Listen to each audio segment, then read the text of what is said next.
Boa tarde, sejam bem-vindos ao Paulo Figueiredo Show.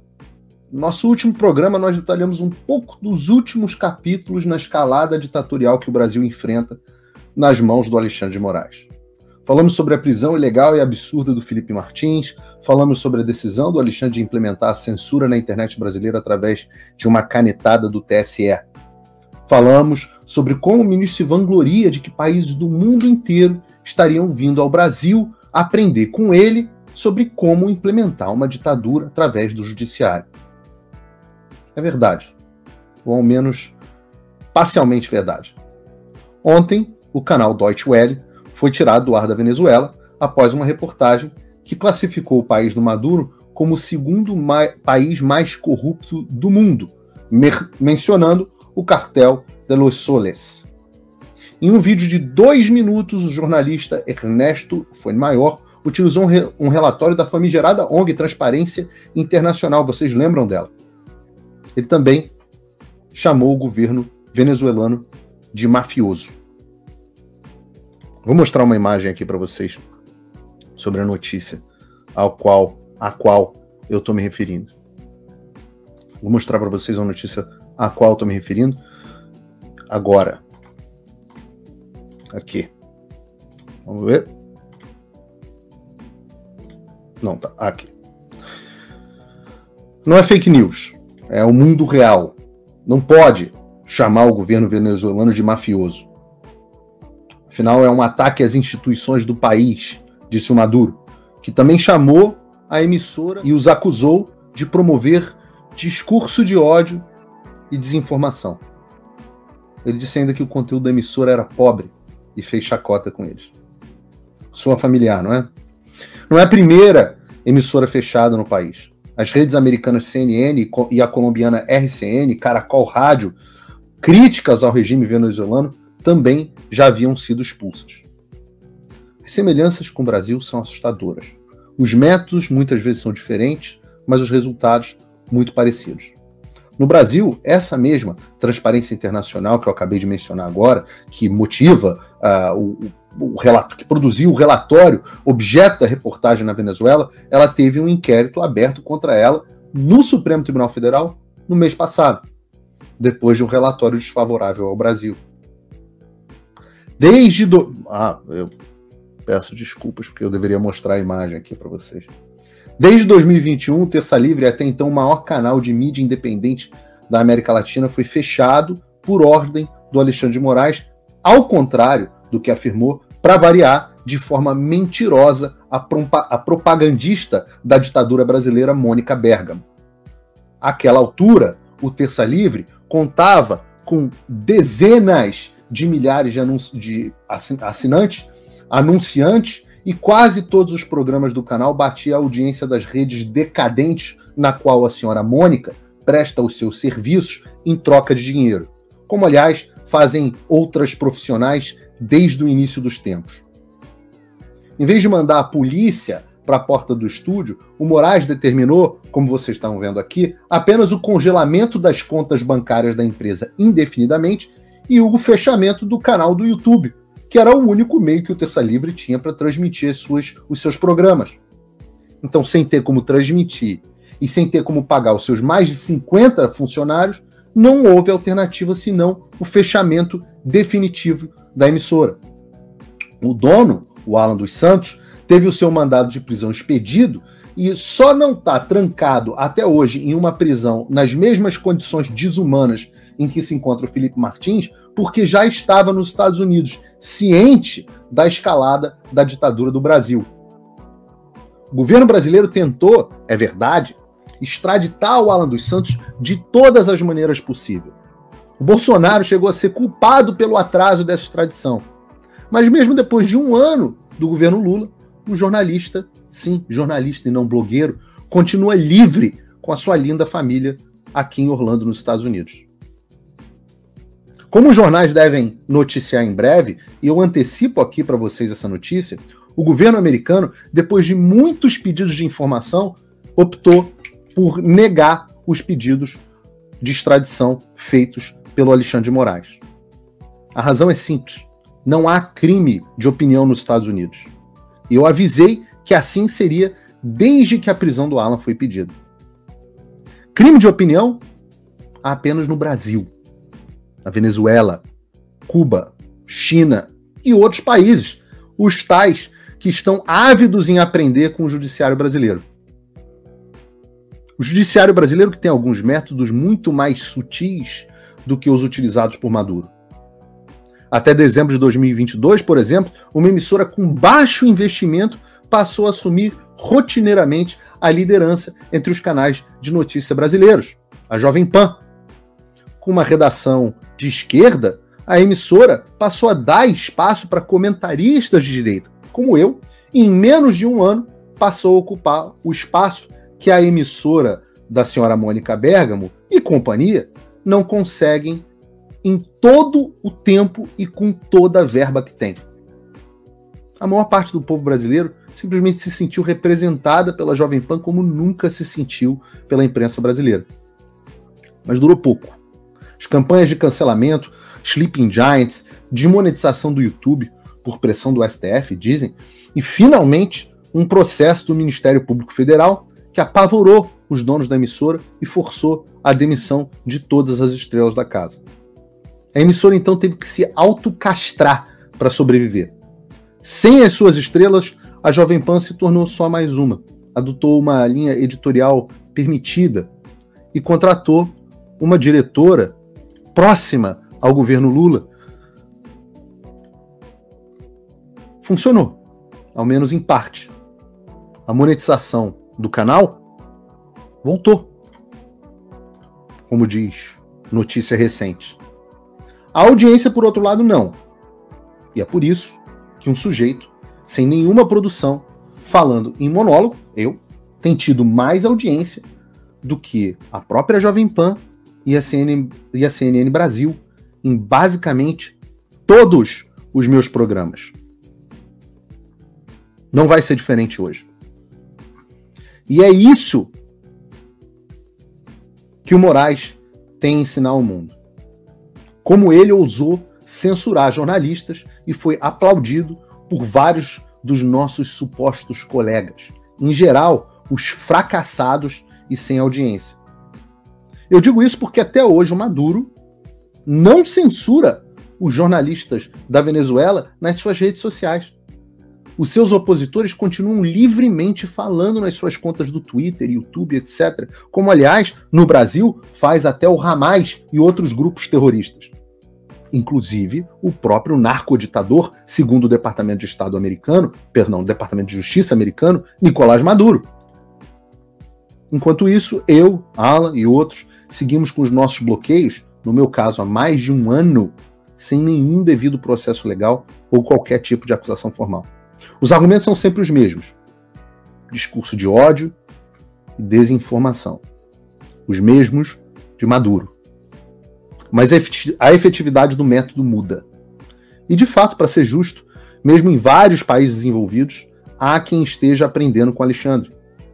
O Canadá implementou medidas duras de controle da internet que tem gerado um caos no país e desespero até mesmo das redes sociais, outrora as grandes promotoras da censura. A Alemanha e a União Europeia estão seguindo rumos até parecidos. Os democratas aqui nos Estados Unidos tentaram ensaiar algo parecido. Não colou, pelo menos por enquanto. Uma característica universal dessas propostas de censura, aliás, é que elas são universalmente apresentadas pela esquerda em todo o mundo. Não há lugar algum onde qualquer líder de direita tenha promovido a censura de seus opositores. Pudera, sempre foi assim. Onde quer que a esquerda tenha chegado no poder, a primeira coisa a morrer é a liberdade. Liberdade, aquela palavra que o Alexandre diz que é proferida por extremistas. Curiosamente, esses tais extremistas nunca foram atrás para calar os seus opositores. Trump e Bolsonaro, chamados até de faz Maduro, sofreram uma campanha difamatória sem precedentes na história e todos os seus detratores puderam continuar falando livremente, como tem que ser. Mas no caso do Bolsonaro, ele foi ao cúmulo de inexplicavelmente renovar a concessão da emissora propagandista de esquerda, que ele tinha todas as razões do mundo para não renovar dentro da letra da lei. Ou seja, Bolsonaro não só não fechou os veículos opositores, como os manteve abertos, sem precisar. E o Milei, na Argentina, fez algo parecido. Nessa semana, um dos marqueteiros do Milei, o famoso argentino, fez chacota com o próprio Alexandre de Moraes, que visitava o país.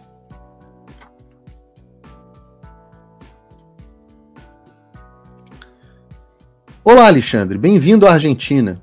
Aqui você pode ficar à vontade para comentar o que quiser, até sobre as eleições no nosso país, um país estrangeiro para vocês, e sobre a teoria da conspiração do uso de milícias digitais e inteligência artificial. Não tem problema, faça isso de graça. Aqui ninguém vai te perseguir, censurar suas redes sociais, te prender, te trancar na cadeia com criminosos perigosos e traficantes de drogas só por dar a sua opinião. Entre a sua casa ou hotel para buscar informações como eles fizeram com o jornalista, e muito menos para te acusar judicialmente. Sinta-se à vontade e aproveite essa liberdade de questionar, perguntar e até pensar em coisas conspiratórias, e milícias digitais é uma conspiração absolutamente ridícula, que aqui você estará livre para fazê-lo. Você pode até pedir o código-fonte dos nossos sistemas, assim como eu fiz antes dessa eleição, que eles também podem te mostrar. Eu espero que ele queira trazer essa mesma liberdade aos seus compatriotas brasileiros, da qual eles tanto precisam. Seja bem-vindo, desfrute do nosso país, da nossa liberdade e, acima de tudo, dos nossos bifes.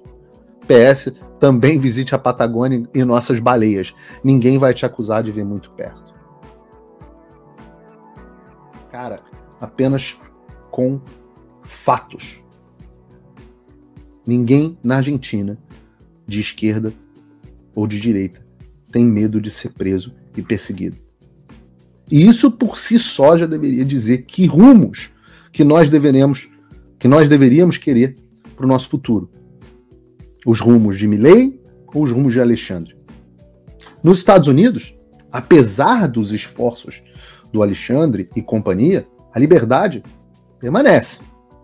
Na semana passada, como eu disse a vocês, eu tive a oportunidade de ser entrevistado, juntamente com o deputado Eduardo Bolsonaro, pelo jornalista mais importante do mundo, Tucker Carlson. Lá eu contei a minha história, e o Tucker disse que isso arruinou o dia dele. Não foi só o dia dele, a entrevista que nós demos sobre o Brasil já passou, em alguns dias, das 9 milhões de visualizações apenas no X ou no Twitter. Sem contar YouTube, Instagram e os infinitos cortes que circulam e vão continuar a circular. No meu Instagram mesmo, um pequeno corte tinha tido mais de 200 mil visualizações. Nada, até agora, pelo menos, tinha exposto com fatos incontestáveis ao mundo a ditadura sob a qual o Brasil se encontra. E é claro que o sistema não vai deixar isso barato. A imprensa decadente brasileira fez uma nova carga de assassinato de reputação e uma tentativa ridícula de desqualificar o deputado mais votado na história do Brasil, o Eduardo Bolsonaro, o jornalista líder de audiência do Brasil, eu, queiram vocês não, e até o jornalista mais assistido do mundo, o Tucker. Isso é sinal de desespero. A Mônica Bergamo, disse que eu menti. Foi imediatamente exposta ao ridículo na internet com os fatos que a gente apresentou aqui. O Sleeping Giants choramingou e gritou: extremistas, extremistas. O energúmeno, um coitado que ninguém lembra que existe, tentou desqualificar o Tucker Carlson, porque ele, além de nos ter entrevistado, entrevistou o Vladimir Putin. Mas certamente eles não vão parar por aí, no assassinato de reputação. Eu espero represálias mais severas, inclusive judiciais, em uma tentativa de me intimidar. Spoiler alert. né? Alerta de spoiler. Não vai funcionar. Eu tô só começando. Eu vou deixar todos vocês nus e vocês só vão me parar a bala. Boa sorte com isso. O fato é que essa é a inegável realidade do Brasil. Nós não somos mais uma democracia. Depois do Tucker, vários novos desdobramentos surgiram. E eu vou anunciar para vocês aqui, ao vivo, agora, no programa, que eu fui convocado para depor no Congresso dos Estados Unidos da América sobre a situação do nosso país. E eu vou com prazer.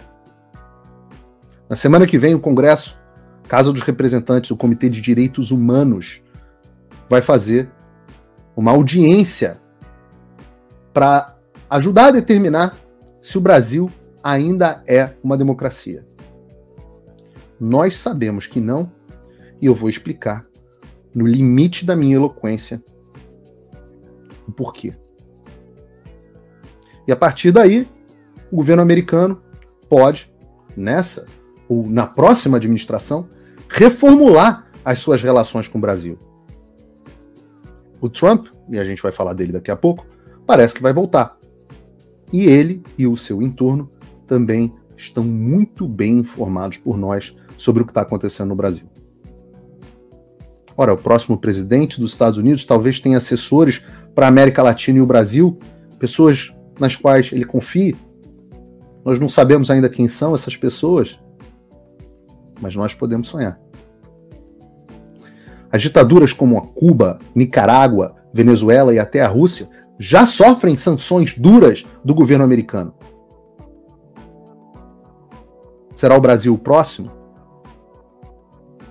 Sanções como essa podem prejudicar os negócios de muita gente da elite que hoje apoia o Alexandre. E nós também vamos falar sobre essas pessoas.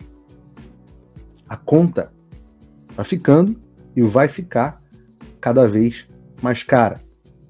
Está ficando cara para todos, até mesmo para os motoristas de aplicativo, que vivem nessa parceria entre judiciário e executivo, na pele agora o inferno no qual está se tornando o Brasil.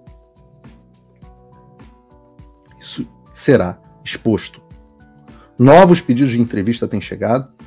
Eu tenho feito entrevistas quase que diariamente nos Estados Unidos. Hoje veio um pedido de um jornal da Alemanha. Ontem, um da Suécia. Mas não pensem que nós vamos resolver o problema assim. Não existe solução, só fricção. A conscientização nacional e internacional da situação do Brasil não é condição suficiente para restabelecer a democracia no nosso país, mas é condição necessária. E é isso que eu estou fazendo aqui e que vou continuar fazendo.